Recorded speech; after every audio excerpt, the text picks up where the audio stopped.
Caso que estuvo en los medios en estos días, en el cual un niño a sus 6 años fue abusado y los jueces le redujeron la pena al violador porque consideraban que el nene era gay. En base a esto, como disparador, le preguntábamos a Verónica cómo vive un nene de 6 años o menor de edad su identidad de género, si ya está, digamos, entre comillas, encaminado, aunque está mal el término, o no. Así que tenemos esa nota con Verónica Alonso. Sí, dos cuestiones que me parece a partir de esta noticia que se tejen y uno puede analizarla en función de no solamente estas dos cuestiones, sino que se disparan muchísimos temas más. Primero, el accionar de la justicia, patético, de reducirle la pena aberrante. A una persona que violó a un menor, haberle... Que no era la primera vez. Que no era la primera vez que era violado, que ya había sido violado por su padre. Que no era la primera vez que actuaban así los jueces. Ya tenían varios antecedentes. Que habían salido a favor de abusadores y de violadores. No, es tremendo. Lo que decía la tía de este nene, salió a hablar a los medios de Buenos Aires, lo que dijo es que el papá biológico de este nene no tuvo contacto con él. No sé si es así o no, que estaba preso por violación, pero que no lo había violado al nene. Al hijo, claro. Sí, esto había dicho la tía, que no tiene, nunca tuvo contacto ni con el papá ni con la mamá porque lo abandonaron desde muy pequeño. Bueno, realmente una noticia más que aberrante. Allí estamos repasando lo que ha sido uno de los titulares que han reflejado estas noticias, en este caso el diario La Capital. Le reducen la pena al violador de un nene porque para los jueces el chico era gay. Es un fallo nazi. Y que ya conocían que ya estaba acostumbrado a eso, había hecho terrible, referencia. Es terrible. Sí. Es una cámara revisora, es una cámara de casación de la provincia de Buenos Aires la que termina morigerando la condena de primera instancia. Y además es la misma dupla dentro de esa cámara que resuelve, como decía Sergio, de la misma manera. Para mí hay dos lecturas posibles. O son unos grandes misóginos y unos grandes y dos personas que desprecian los derechos fundamentales de la niñez, o le ponen la moneda para fallar en ese sentido, porque si no, no se puede explicar.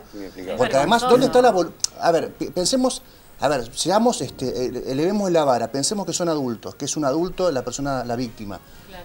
¿Dónde está? Pero la voluntad, digamos, a la hora de tener una práctica sexual, es lo primordial a la hora de definir un abuso o no. Y sobre todo en la niñez está totalmente garantizado, digamos, no puede haber voluntad en un chico de 6 años de tener una relación sexual, No es que ni siquiera hay que ejercer la fuerza. Vos lo llevas a un chico de 6 años, a una nena de 6 años, la vas llevando de alguna manera con un discurso prometedor, encantador, y tenés una relación sexual, no necesitas maniatarla para probar que hay una violación. Claro, hay una violación por el hecho de ser un menor. Sí. Es un fallo... Menor de 13 años. Es un fallo nazi el que vimos.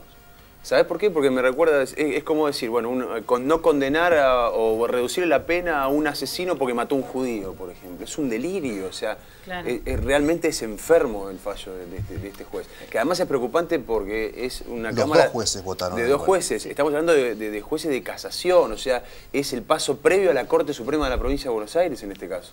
Sí. O sea, es gravísimo. Y lo seguía sosteniendo en los audios que salió en los medios de Buenos Aires. El mismo juez salió a hablar y decía como que audios y comunicaciones telefónicas también en vivo. Y seguía sosteniendo lo mismo. Como el nene ya sabía de lo que se trataba, no era ultrajante. Entonces, ¿de qué estamos hablando? Si una mujer es violada y no es virgen, entonces no cuenta. No, no tiene nada que ver. Es un horror que sin duda obviamente da para el debate, no solamente desde esta cuestión que planteábamos del desempeño de la justicia, la responsabilidad de los jueces, la idoneidad tanto que se habla a partir de lo que ha sido el caso de Fight para poder ejercer este tipo de funciones. Realmente yo me pregunto dónde está la idoneidad de estas personas, porque para fallar de determinada manera, del modo que lo han hecho ante un menor, ante un chico de 6 años en una situación tan delicada, tan violenta y tan humillante para la criatura, ¿no? Realmente uno se pregunta dónde está la idoneidad de esos jueces. Perdón que siga. El abusador está en el mismo barrio que el menor ahora. La familia lo tiene que tener encerrado porque el abusador anda suelto, anda libre y vive muy cerca. Daba clase en una facultad. Sí, no era profesor de fútbol, me parece que era. No, el juez daba clases en el juez, yo estoy hablando de eso. Fue sacado, ¿no? de la facultad donde daba clase, Bueno, están pidiendo juicio político. De hecho, ya empezó a circular por redes sociales un archivo para juntar firmas. Uno puede adherirse en pedido de juicio político. 42.000. Perfecto. Salo, si te parece, compartimos la nota. Así es, entonces les recuerdo, estuvimos hablando sobre la orientación sexual que puede tener un menor, en este caso de 6 años, con la psicóloga Verónica Alonso. La vemos. Nos encontramos aquí con Verónica Alonso, ella es psicóloga, para preguntarle este tema, si un nene de 6 años puede llegar a tener una orientación sexual. ¿Es posible esto? Hola Salomé, ¿cómo estás? Sí, es posible. La sexualidad infantil, dice Freud, es amplia y empieza a desarrollarse desde el mismo momento en que el bebé nace y tienen contacto con su papá y su mamá a través de las caricias y la erogenización del cuerpo. La orientación sexual en psicoanálisis hace referencia a la elección amorosa de objeto, sería, ¿no? Y en algunos casos, nosotros en psicoanálisis no podemos hablar de estructuras rígidas, no podemos decir si es posible o no es posible, vemos el caso a caso, el uno a uno. En algunos niños está definida su orientación ya entre los 6, 7 u 8 años y en otros niños se define más adelante. De todas maneras, en todos se resignifica y es lo que va a terminar haciendo que un varón o una mujer elija determinado objeto sexual luego de la pubertad. Sería alrededor de los 12, 15 años. O sea, la definición está luego de la pubertad. La definición sexual. Sí, se resignifica lo que es la sexualidad infantil, decimos nosotros. No es que hay ya una orientación, una elección amorosa de objeto por identificaciones que realiza el niño o la niña respecto de su mamá y respecto de su papá, y en la pubertad, luego del periodo de latencia, el sujeto se orienta a un tipo de elección amorosa, sería, ¿no? No es lo mismo hablar de identidad de género que de elección sexual. La elección sexual hace referencia, como te decía recién, específicamente a la elección amorosa. Vos, mujer, elegís identificada y ya con identidad de género heterosexual, elegís un varón. El varón que vos estás eligiendo es tu elección amorosa de objeto, ¿sí? La identidad de género se empieza a desarrollar a muy temprana edad y hay algunos niños, se ha visto en consultorio, sobre todo una psicoanalista muy conocida que se llama Silvia Bleichmar, ya falleció, pero ella ha trabajado con niños muy pequeños, 6, 7 años, en su consultorio. Yo en lo particular no he tenido pacientes tan pequeñitos con una identidad de género definida a esa edad, pero sí con niños adolescentes, en realidad no son niños, ya son adolescentes, que bueno, tienen una identidad de género bastante clara. ¿Y por lo general están apoyados por los papás o sufren ese tema? Es difícil. En general terminan todos entendiendo y aceptando el hijo o la hija que tienen, ¿no? Pero es difícil para los padres porque socialmente es difícil entender lo que implica la identidad de género. Nacer, por ejemplo, con un sexo masculino y sentirte psicológicamente mujer. Entonces, como hay construcciones sociales y nosotros estamos en una sociedad bastante patriarcal y con modelos religiosos que venimos arrastrando, sí, que venimos arrastrando desde hace muchos años, es difícil por ahí socialmente. Para la familia se le hace difícil aceptarlo de entrada, pero por supuesto que con el trabajo terapéutico lo terminan acompañando al hijo de la mejor manera. Yo conozco un caso en particular de un paciente que tuve que optó por tomar distancia y conformar una nueva familia con grupos de pares y gente que no era de su sangre, digamos, pero terminó siendo su familia por elección. Pero la verdad es que los menos sucede esto. La mayoría de las familias terminan, vuelvo a decir, con el apoyo y la orientación psicoterapéutica, terminan acompañando de la mejor manera a su familiar, a su hijo, a su hija. Ahí estaba entonces la palabra de Verónica Alonso haciendo referencia a la diferencia entre identidad de género y elección sexual. Bueno, realmente una cuestión para analizarla desde distintas aristas, como decíamos, ¿no? Desde cómo un menor de edad puede ir configurando, más allá del hecho de la elección que se haga. Cada uno es libre de expresar y de definir su sexualidad como libremente le llegue, Claro, se sienta sí. pleno, digamos.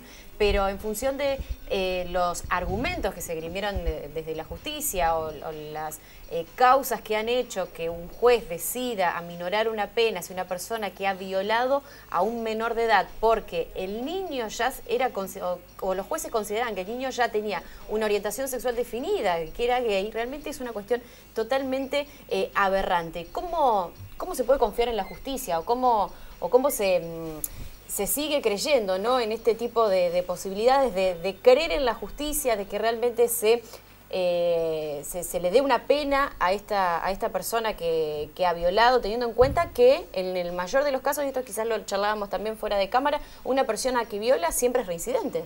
Sí, esto lo dice no únicamente estadísticamente, digamos que es así. El Pero gran porcentaje de las personas que son condenadas finalmente por este tipo de delitos, cuando quedan en libertad a partir de salidas transitorias o sea, en libertad condicional, vuelven a reincidir antes o después, pero son reincidentes. Y esto es algo de lo que se le consultó en una entrevista que dio a través de comunicación telefónica a uno de los jueces que firmó este fallo, y el juez dijo que no estaba en conocimiento de que esto sea cierto, de que estas estadísticas sean reales. Qué cínico. Claro, me parece que a diario vemos noticias que tienen que ver con esta situación. ¿Qué se hace con esos Igualmente jueces? porque la estadística indica que el 90% reincide, No el 100% no significa que no hay que otorgarle la libertad a una persona cuando cumple la pena, por más que No, se haya seguro, violado seguro, a claro, otra pero persona. el Pero tema es un los criterio a fundamentos tener que en cuenta presentaron también. ¿Cómo? Los fundamentos que presentaron los jueces para bajar No, este caso es muy excepcional, es muy aberrante. Sí. No, además este caso tiene que ver con una disminución de la pena. La No es que condena. Claro. de la condena, claro, no es que no fue condenado por violación. La diferencia fue que en casación obtuvo una disminución de la pena por tratarse de la víctima, de ser un chico que, según decían los jueces, tenía orientación sexual homosexual.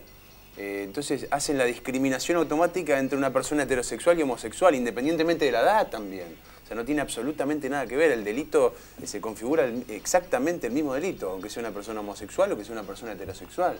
Y estamos hablando de un menor, o sea, mucho más grave aún. Por supuesto. ¿Qué se hace con estos jueces?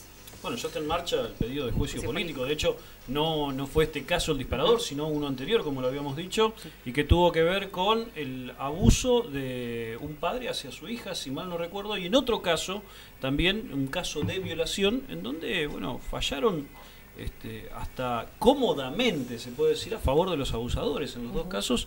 No me acuerdo cuál de los dos casos. A uno le aflojaron una condena de 40 años a 25. Sí.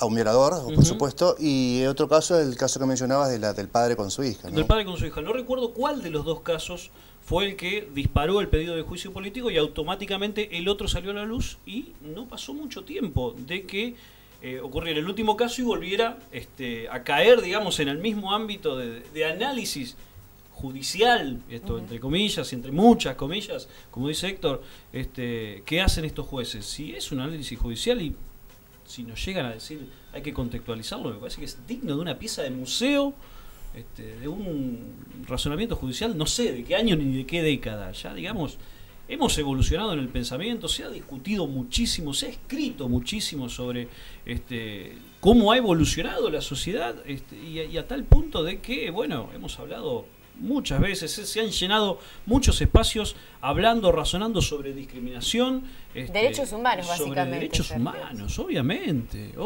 Entonces me parece que no hay lugar, no sé, para mí, y esto desde el punto de vista, me cuesta hasta razonarlo, me cuesta hasta no decir alguna barbaridad, pero digo, no resiste mucho análisis. Para mí no resiste mucho análisis. Para mí, parte en mano de mí, quién estamos, digamos, porque si esta persona tuvo una definición, un pensamiento de esta índole, si lo haces correlativo a cualquier otra cosa, estamos en manos de un tipo que realmente tiene una mentalidad Retrógrada, mínimo. Retrógrada. Probablemente fase en contra de las mujeres y probablemente fase en contra de los pobres, ¿no? Bueno, en definitiva, esto sí, que me animo a decir, el 90% de las condenas son a gente pobre, digamos. Sí, para mí no hay duda, acá o es un gran de misógino y discriminador, o es un gran teléfono público, como se dice en la jerga. Funciona con la moneda, ¿no? El teléfono público. Le han puesto la plata para que la aflojen, porque si no se entiende cómo... Del imputado. Claro. Lo que pasa, no, está claro. Lo que sucede, claro. Discúlpeme, Sí. pasa esto, disculpe de Sí, pero en otro tipo de causa. No, bueno, las causas son... Cuando vos te cualquier- representás que va a estar mucho tiempo en la cárcel Claro. y con todo lo que representa el violador adentro de la cárcel, Claro. las consecuencias que tiene muchas veces el violador, Pero yo, se corrió el Yo me juego más igual protagonista. por o otra sea, yo haría, cosas, Claro que se corrió el se protocolo. corrió el protagonista. Ahora pasó, están en boca de todos. El nene y los jueces. Y el violador sigue en su casa, ahí en La Plata, caminando libre. Y seguramente va a reincidir. Bueno, la forma que él tenía, contaba la tía, era de darle plata al nenito para que haga ciertas cosas. Se corrió el protagonista. Sí. ¿Cómo Si hay también reacción contra esta persona, por ejemplo. ¿Cómo? Si hay una reacción contra este violador, digamos, que por ahí es lo que Por puede ejemplo. salir, seguramente en un uno- principio la tuvo de los vecinos. Claro, digo, porque estás al borde de cualquier tipo que lo cruce. Sí. Sí. Digamos, es una reacción lógica. A ver, lógica, no se hace, pero es la reacción que a mí me saldría a romperle el alma, Y es que digamos, a este sí, tipo, y porque- seguramente la justicia a los 2 minutos ya estaría en la sombra, digamos. es que debe ser así también, Carlos. Claro, por eso mismo digo, pero por Si eso vos digo, vas y lo Es que, matás al claro, es la violador, estás indignación cometiendo de los un pero por homicidio. eso digo, en manos de quién estamos, porque, a ver, el tipo común, ¿cómo reacciona ante estas cosas? No, lo querés Sí, matar. porque en definitiva estos hechos terminan generando más violencia en la sociedad. Vos tenés que A comer nivel social, esto sí. y respetar al tipo, Claro. por decirlo con Y verlo mucho todos los respeto, días. caminar libremente y vos con una impotencia tremenda aceptar esto. No, y el nene que no puede salir de la casa. Una locura, básicamente. muchachos. Claro. Igualmente, Ojalá una pueda, sí. locura. La Yo me justicia quería- en manos de quién estamos, No, querido. Me quería detener sobre algo en el principio de la discusión y que tenía que ver con comparar el caso Fight con estos jueces y se hablaba de la idoneidad. La idoneidad, Me claro. parece que en el caso Fight se puso en duda la idoneidad de Fight por su edad, por determinado contexto y todos los análisis políticos, judiciales y todo lo que se le pueda llegar a adosar a ese análisis. Reitero, se puso en duda la capacidad de Fight para desempeñar su cargo. En este caso me parece que ni siquiera se puso en duda la capacidad de los jueces. No hubo, reitero, para mí no hay análisis posible para decir estos tipos no son capaces de desempeñarse o de administrar justicia como habitualmente se dice. Entonces me parece que la comparación entre el caso Fight y este caso para mí no es posible. No, por supuesto que no es posible, por supuesto que no, pero yo lo traje a colación de que desde hace ya unas semanas a esta parte se ha instalado este concepto de la idoneidad de los funcionarios públicos. En el caso de Carlos Fight, bajo ningún punto de vista considero que sea una situación similar, pero digo, bueno, traigo el concepto de idoneidad, tanto que es discutido Carlos Fight por tener o llevar tantos años cumpliendo una función de juez de la Corte Suprema de Justicia, cuando recién ahora es puesto en duda su idoneidad. El año pasado no pasaba nada y tenía 96 años.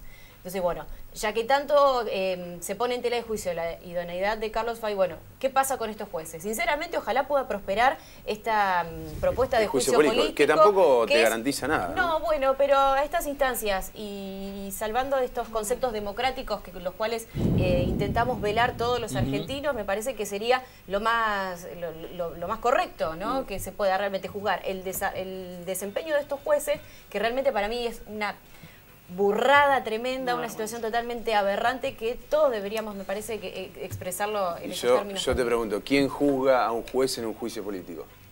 Y la política debería ser. Debería ser la política. Debería ser la política, Y bueno, pero un yo te consejo de la recuerdo, magistratura. Claro. por ejemplo, el caso del juez Axel López, que lo hemos debatido también. Digo, un juez que no en una sola oportunidad, sino que llega a juicio político por un caso, pero que tiene en su haber un montón de fallos en los cuales tiene reducciones de condena a violadores que han salido y han reincidido. Que obviamente tiene que ver con los informes periciales, pero por ejemplo, en uno de los casos le habían advertido que uno de las personas que estaba detenido, que comenzaba a tener salidas transitorias, no podía salir los días viernes porque no había nadie en el lugar donde él iba, o sea, que quedaba solo. Sale un día viernes, se lo permitió igual este juez Axel López y terminó asesinando y violando a una chica de 33 años. Entonces, con varios antecedentes similares, el juez Axel López termina yendo a un juicio político y termina siendo absuelto. Ni más ni menos que con la presencia en el lugar y con el patrocinio de Zaffaroni. Lo que pasa es que lo que eso implica. Los peritos hacen pericias y los jueces deben resolver. Sí, seguro. Y entonces, si no, no existirían los jueces. Un juez de ejecución penal, yo no sé este caso puntualmente que vos estás mencionando, lo leí muy por arriba en su momento, puede cometer muchos errores también. Lo que pasa es que debe tener el propio sistema el remedio para sacarlos del sistema.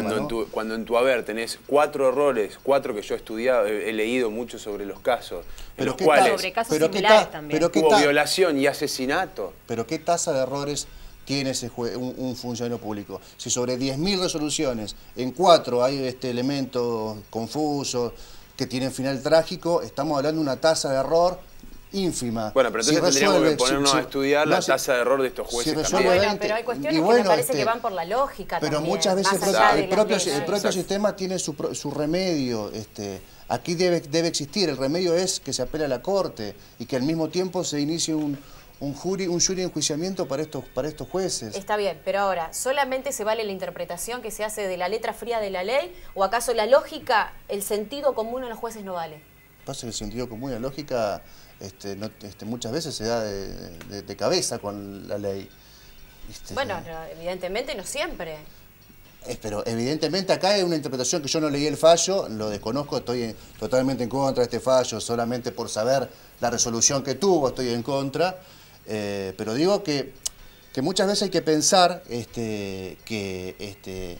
que investigar si los antecedentes, en este caso de la dupla que votó en este sentido, para ver si hay una línea de pensamiento sostenida en el tiempo, porque por ahí se está criticando un fallo que es observado una vez en 20 años de trayectoria, que no deja de ser aberrante, pero es un fallo. ¿Y no alcanza?